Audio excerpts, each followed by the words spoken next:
AAXP પ્રક્રિયામાં a બરાબર 2.2 હોય ત્યારે વેગ 2.4 છે, એનું સાંદ્રણ અડધું કરવાથી વેગ 0.6 થાય, તો એના સંદર્ભમાં પ્રક્રિયાનો ક્રમ. હવે મિત્રો તમારી પાસે સૂત્ર છે વેગ બરાબર k r⁻1.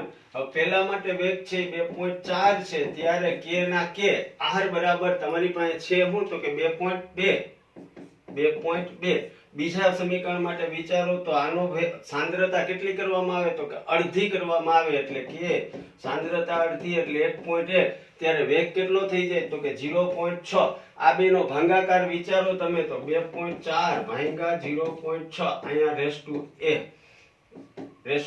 હવે 2.2 ભાગ્યા 1.1 આ બેનું સાદુરૂપ વિચારો તો 6 ચોક 24, 4 બરાબર 2 એટલે a બરાબર 2, એટલે પ્રક્રિયાનો ક્રમ દ્વિતીય એટલે બોમ્બેનો બી હોય.